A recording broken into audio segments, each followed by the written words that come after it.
Learning log Godot hari ketiga. Alhamdulillah konsisten di hari ketiga.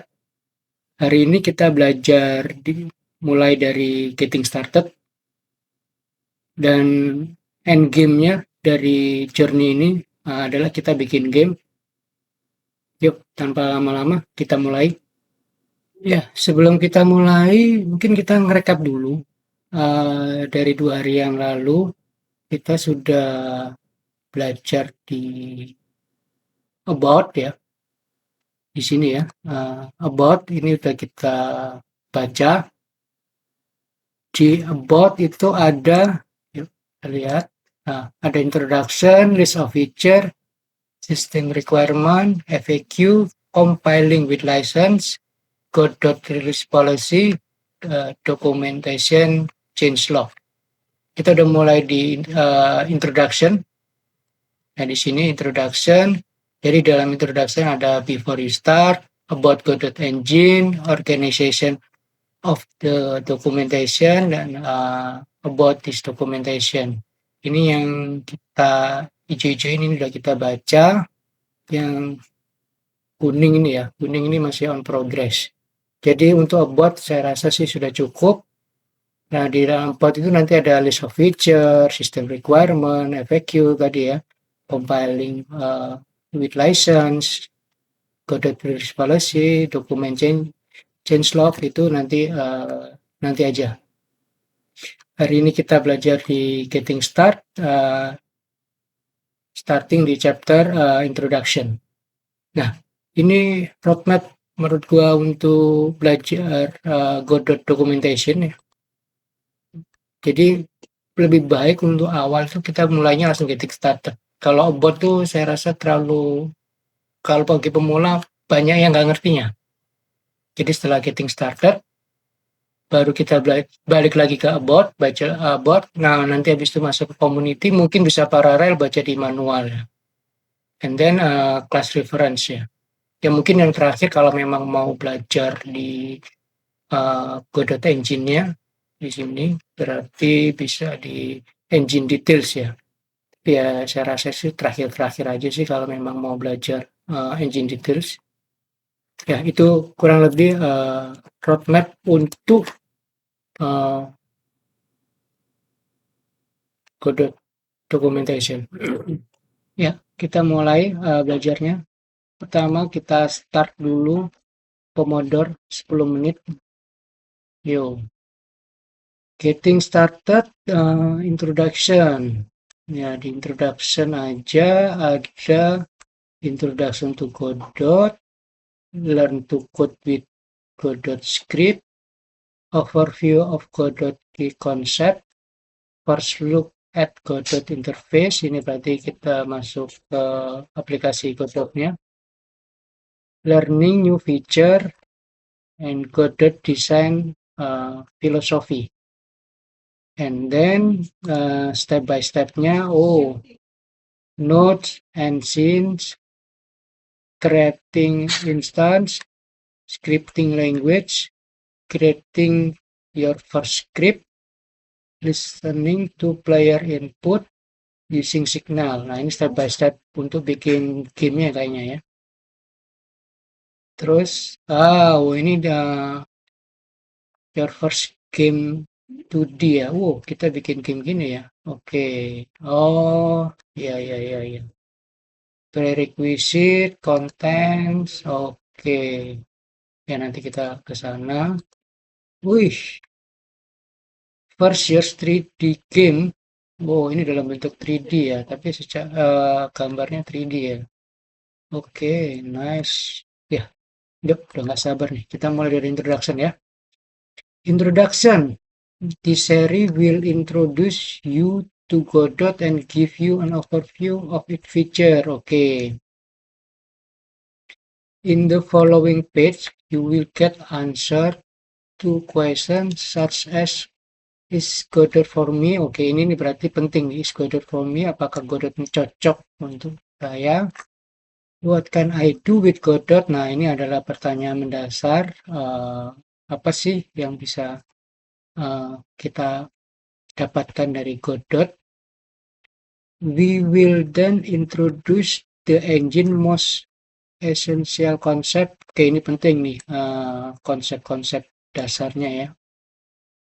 Run your through the editor interface. Nah, ini otomatis perlu ya, editor interface artinya aplikasinya kita buka Godot-nya itu ini buat apa, UI ini buat apa, and give you tips to make the most of your time learning it. Oke, ini jelas nih, tips nih yang jelas untuk mempercepat belajar Godot. Ya, introduction sini tadi ada beberapa chapter. Kita mulai langsung aja. Introduction to Godot. Kita klik next. Introduction to Godot. This article is here to help you figure out ya. Jadi artikel ini untuk membantu kita lah ya, figure out whether Godot may be good fit for you. Nah, ini artikel ini masih tahu ke kita apakah Godot ini cocok nggak nih buat kita.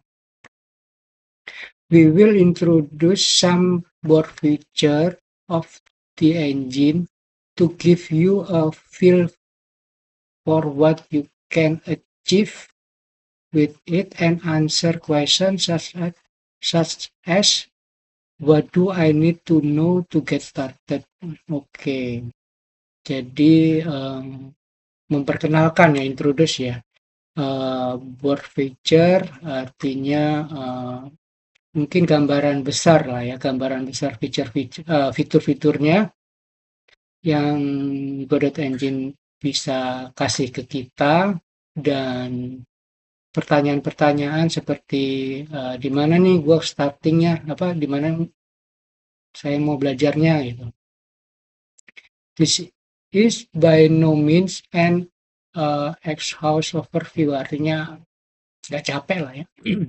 We will introduce many more feature in this getting started series. Oke. Mulai dari what is Godot. Godot is general purpose 2D and 3D game engine designed to support all sort of project. Oke, jadi seperti yang sebelum-sebelumnya disampaikan ya, Godot itu adalah game engine untuk bikin game 2 dimensi dan 3 dimensi. You can use it to create game or application. You can then release on desktop or mobile as well as on the web. Wow. Ya, seperti sebelumnya dia bisa di-deploy ya kalau bahasa pemrogramannya, atau rilis ya di desktop, mobile, or even in web. You can also create console game with it. Wah, ini menarik nih. Berarti bisa dipublish atau dirilis juga di konsol ya. Although you either need strong programming skill or a developer to port the game for you. Artinya masih di porting juga dong. Porting itu maksudnya disesuaikan ya. Oke, catatan. The Godot team cannot provide an open source console export due to licensing term imposed by console manufacturer. Regardless of the engine you use, through the releasing games on console is always a lot of work. Oh, you can read more that here. Godot, console support in Godot. Oke, kita buka sebentar lah ya, kita snippet sebentar. Wow, console support in Godot, console porting process. In order to develop for console in Godot, you need to access the console SDK and export templates for it. Okay, this export template need to be developed either by yourself or someone hired to do it, or provided by third party company. Oh, intinya sih kalau mau running di konsol, let's say di Xbox, PS5, itu mesti harus di-porting ya, karena SDK every console punya template yang berbeda-beda ya. Currently, the only console Godot official support is Steam Deck. Wow, through the official Linux export template. Oke. Jadi kalau kita bikin game, konsol kan banyak macam tuh, ada PS5, ada Xbox, even Steam Deck itu termasuk konsol. Kayaknya udah bisa disupport ya. Ya, reasonnya ini ya, reasonnya pasti masalah legalitas lah ya. Ya, nantilah sometimes kita baca lebih detail. Oke, spek sini. Oke, what is Godot? Oke, Godot adalah dua dimensi, tiga dimensi game engine. Oke, lanjut ke sini. What can the engine do? Nah, ini. Apaan sih engine tuh? Godot will initially develop in-house by Argentina game studio. Oh, Argentinian game studio. Jadi dari Argentina ya, didevelop dari orang-orang yang di Argentina ya. Its develop started in 2001, lama juga ya. Sekarang artinya sudah 14 tahun. And the engine was rewritten and improved tremendously since its open source release di 2014. Oke. Oh, berarti kayaknya initial development. Oh ya benar ya. Initial development itu dari Argentina Game Studio. Terus dia di inisialnya di 2001 dan di rewrite lagi dan diimprove, di open source kan di 2014. Some example of game created with Godot include apa nih? Cassette Beast, PVKK, and Usagi Sigma. Apa sih ini? As for application, the open source pixel art drawing program apa nih, Pixelroma is powered by Godot and and so is the Voxel RPG Creator RPG Inbox. Waduh, udah 10 menit ya? Enggak ini. Ayo kita selesaiin satu ini dulu deh. Oke, kita lanjut dulu. Oke, tadi apa ini ya? You can find more sample in official showcase. Bentar, kita ulangin ya. Some example of game created by Godot. Ini apa sih ini? Coba kita search ya. Cassette Beats apa nih? Oh ini game.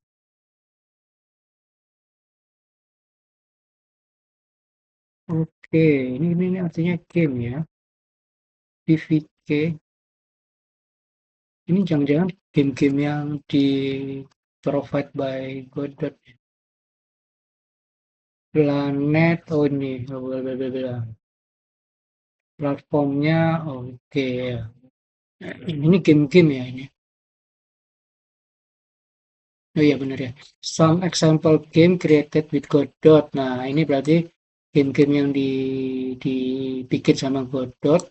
Coba Usagi Shima ini apa nih? Kita lihat nih. Ini game-game terkenal nih kayaknya ya. Kayaknya sih. Oh oke. Nice. Oke, si publishernya platformnya nice. As for application to open source pixel art drawing program. Oh, jadi ada ini kayaknya aplikasi nih Pixelone ini.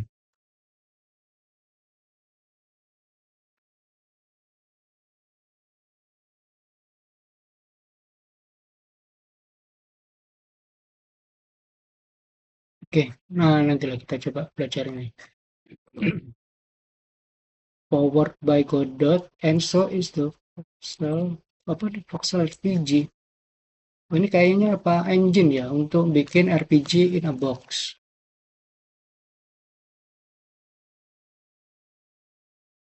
Oh, istilahnya ya bener ya Voxel. Oh, istilah-istilah game ini menarik nih. Ya, ini showcase-nya ya. Ini game-game yang udah di-develop by using Godot Engine. Oh, ini nih Usagi. Sima, oh ini gamenya Clash of Clans. Oke, ini gamenya. Wih, gila juga ya bikin game pakai RPG in a box. Oh, ini game-game yang dibikin pakai Godot Engine. Yuk kita mulai. How does it work and look? Godot comes with fully apa nih? Fledged ini apa sih? Kita coba in bahasa ya.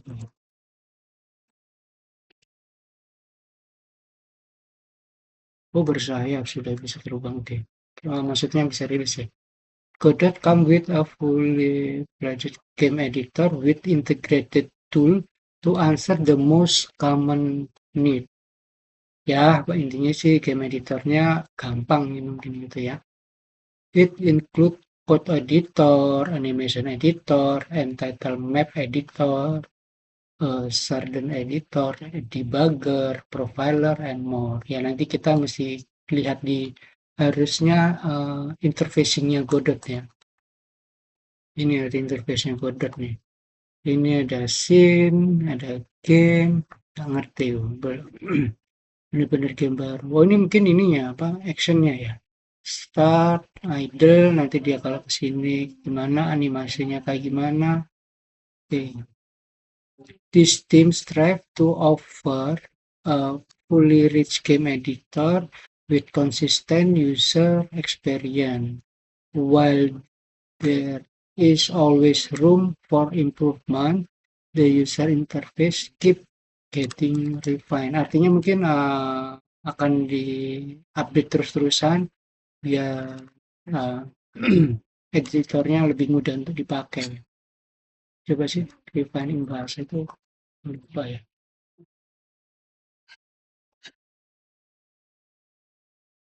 Okay. Yeah.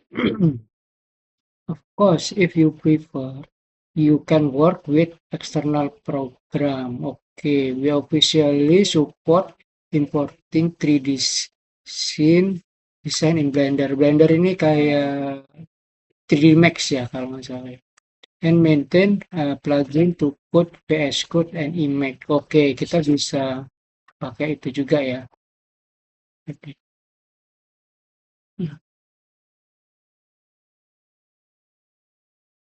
We also support Visual Studio for C on Windows. Okay. Programming language. Let's talk about available programming language. Ya, sebelumnya udah pernah disebutkan bisa Godot Script ataupun C Sharp. You can code your game using Godot Script, Godot specific and tightly integrated with language with a lightweight syntax or C Sharp, which is popular in the game industry. There are two main scripting languages we support with the Godot extension technology. You can write gameplay or high-performance algorithm in C++ or other language. Bentar deh, biar nggak kelamaan kita stop di sini ya. Programming language. Ya, closing learning log Godot hari ketiga. Sekali lagi ini lebih dari 10 menit ya. Memang nggak kerasa ya kalau memang lagi suka. Pengennya sih lebih lama, tapi yang penting konsisten dulu lah. Nggak apa-apa 10 menit dulu, yang penting konsisten. Sekali lagi, jangan lupa subscribe untuk ngikutin perkembangan lebih lanjut, dan nyalakan lonceng untuk notifikasi. Dan kalau ada yang komen, saya akan balas komennya di next video ya.